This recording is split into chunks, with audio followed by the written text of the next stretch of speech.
एक कहावत सत्य है कि तलवार के साए में इतिहास हमारा पलता है और जिस ओर जवानी चलती है उस ओर जमाना चलता है। ये सत्यार्थ साबित करने के लिए अभी हम मौजूद हैं चुंगरू पंचायत, जो कि झारखंड राज्य के लातेहार जिला में है। हमारे बीच मौजूद है युवा शिक्षित और कर्मठ उम्मीदवार जो पंचायत समिति के उम्मीदवार है। हम इनसे अभी परिचय लेंगे और सबसे पहले आप बताइएगा, अपना परिचय बताइए। मेरा नाम अमन कुमार सिंह है। मुझे गांव में से खुशवंत के नाम से जाने जाते हैं और मैं अभी BHU से BSc किया हूं और उसके बाद में गांव पे ही ऐसे खेती गृहस्थी का काम संभालता हूं ऐसा, और साथ में समाज सेवा का काम करता हूं। आपके मन में ये पंचायत समिति कैंडिडेट खड़ा होने का ये कहाँ से आपके अंदर से ये उत्पन्न जागा? ये जब मैं बनारस गया था पढ़ने तो वहाँ हमारे दोस्तों ने गरीब बच्चों के बीच में एक NGO चलाया करते थे, जो वहाँ पे ठेला वगैरह चलाते थे, जैसे चाहे कचरा वगैरह बेचते थे। उन लोगों के बच्चों को उन्हीं साथ में पढ़ाते थे, हम भी पढ़ाते थे और हमारे दोस्तों ने चालू किया था, साथ में मैंने भी ज्वाइन किया था। और अपना टाइम निकाल करके शाम को या सुबह एक मंदिर था उसी के पार्क में हम लोग पढ़ाया करते थे। तो वहीं से मुझे भी मेरे दिमाग में आया कि क्यों ना हम भी अगर गांव पे रहेंगे तो अपने बच्चों को इसी तरह पढ़ाऊंगा और गांव में जो भी पिछड़े इलाका है, जैसे कुछ भी मान लीजिए अगर कोई भी दिक्कत होता है गांव में तो उसको मैं और आगे ले जाने की कोशिश करूंगा।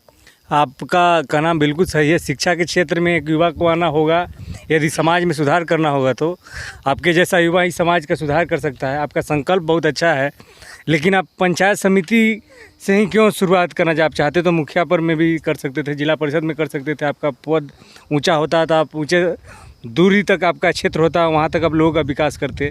ये पंचायत समिति आपके दिमाग में क्यों आया?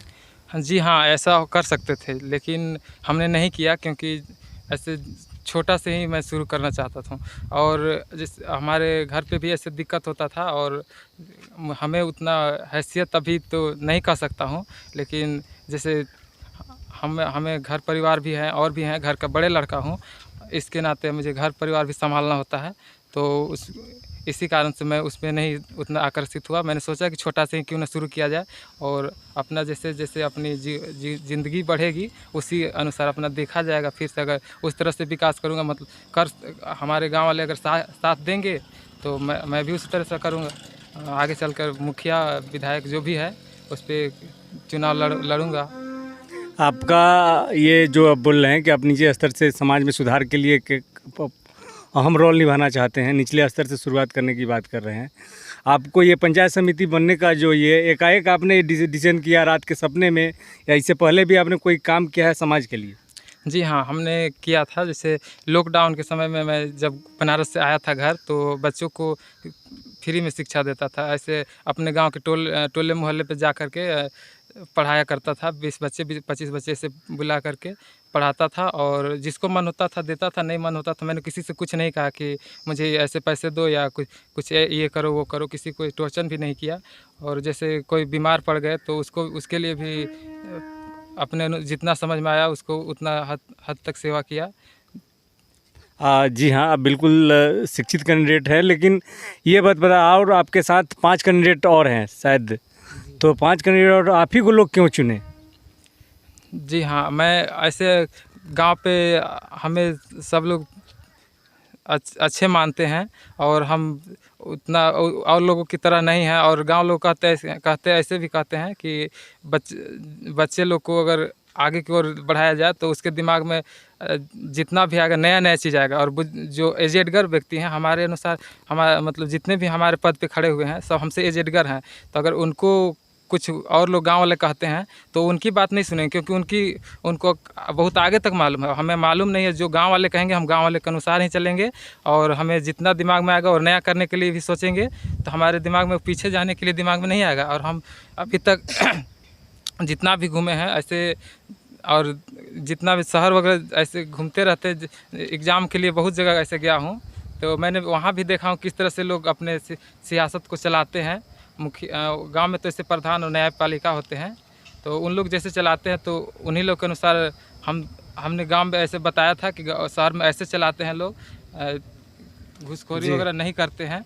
जो भी है मतलब वहाँ गांव में तो बहुत सारा चीज़ विकसित होता है, फिर भी उन लोग को नाम आता है।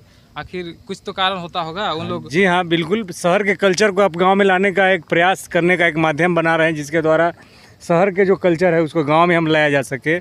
और युवाओं के बीच जो आपके टीम में अभी हमें नज़र आ रहा है, सिर्फ युवा ही युवा है। तो युवाओं के सहारे ही, इसी के बलबूते पर आप एक परिवर्तन करने की कोशिश कर रहे हैं। और कहा जाता है कि युवा ही देश का भविष्य होता है, और एक युवा ही चाहे, क्योंकि उसके पास न कोई स्वार्थ होता है, न उसके पास कोई लालच। और इसको ध्यान में रखते हुए आपका जो टीम है, युवा की टीम है, और ये युवा ही इस पंचायत का रुख भी बदल सकता है। तो युवा भी से हम बात करने की कोशिश करेंगे। हम चाहेंगे हमारे कैमरामैन को हमारे पास लाए, एक दो युवा से हम बात करने का प्रयास करते हैं। आप बताइए कि आप इनको क्यों चुनना चाहते हैं? एक दो शब्द। अच्छा, आप नहीं बोलना चाहते हैं, चलिए। अरे बोलिए बोलिए, आइए। इनको क्यों, कुछ भी बोलिए ना, अपने शब्द में बोलिए, क्यों इनको चुनना चाहते हैं? इसको क्यों चुनना चाहते हैं? क्योंकि भविष्य बहुत आगे की ओर बढ़ा रहे हैं, शिक्षित दे रहे हैं बच्चे लोग को। इसलिए हम लोग सोचे कि इसको क्यों नहीं चुनेंगे, क्योंकि आगे की ओर हमारे गांव को, देश की भी बढ़ाएंगे। इसलिए हम लोग सोचे कि इसको ज़रूर चुनना चाहिए, क्योंकि आगे की ओर, विकास की ओर ये ध्यान दे रहा है। इसलिए हम लोग सोचे। हाँ बिल्कुल, आपका भी का नाम सही है, और लोगों से बात करेंगे। हाँ बताइए, आप बताइए कि इनको ही क्यों चुनना चाह रहे हैं? इनको मतलब हम इसलिए चुनना चाहते हैं क्योंकि शिक्षित है, और है कि आगे की ओर ले जाने की क्षमता है, इसमें नॉलेज भी है, कुछ पढ़ा लिखा इंसान है, इसीलिए इसको। मतलब गांव में शिक्षा को अलग जगाने के लिए, जो गांव इतना पिछड़ा हुआ है, इसको शिक्षित करने के लिए आप लोग युवा उम्मीदवार को चुनने का प्रयास कर रहे हैं। जी हाँ। और कुछ लोगों से हम बात करने का कोशिश करेंगे। आप अपना नाम बताइए। मेरा नाम है गुदन राम। आप इनके साथ घूम रहे हैं, इनमें क्या देखा जो इनके अंदर आप इनको चुनने मैं का प्रयास इसके साथ इसलिए घूमा कि एक नवयुवक युवा है, और बहुत से लोग तो बड़ा बड़ा बहुत नेता लोग देखे, लेकिन एक नवयुवक ही एक देश को बनाता है या तो बिगाड़ता है। लेकिन हम नवयुवक इसलिए चुन रहे हैं कि नवयुवक नेता बनेगा तो धीरे धीरे हमारा जो पीढ़ी है, अब जो बन रहा है नवयुवक दल का, वो सुधारेगा, और सुधारने के बाद धीरे धीरे सारा चीज़ देखेगा। इसलिए नवयुवक को चुनना ही अति आवश्यक जरूरी है। हाँ, सभी लोग का एक ही विचार है। सबसे मूलभूत सुविधा होता है रोटी, कपड़ा और मकान। और शिक्षा, अभी जो रोटी, कपड़ा और मकान सरकार ने योजना लाया है, जिसके तहत करीब करीब सभी लोगों को मकान की सुविधा उपलब्ध हो गई है। लोग कमा खा लेते हैं, रोटी की व्यवस्था भी कर ले पा रहे हैं। और उसके बाद जो सबसे महत्वपूर्ण सुविधा आता है शिक्षा और स्वास्थ्य। और इसको ध्यान में रखते हुए शिक्षा और स्वास्थ्य के क्षेत्र में सुधार करने के लिए नवयुवक को फील्ड में लाने का प्रयास किया है युवाओं ने। इनके बलबूते पर ही ये चुनाव लड़ने का प्रयास कर रहे हैं। ये पंचायत का भविष्य निर्भर करेगा इनकी जीत और हार पर। यदि वे जीत जाते हैं तो इन्होंने वादा किया है कि मैं पंचायत को निःशुल्क शिक्षा देने का प्रयास करूंगा, और उस अपने वादे पर उन्होंने इस चुनाव में लड़ने का आह्वान किया है। मैं कैमरामैन पंकज यादव के साथ प्रशांत कुमार, न्यूज़ माफिया, चुंगरू।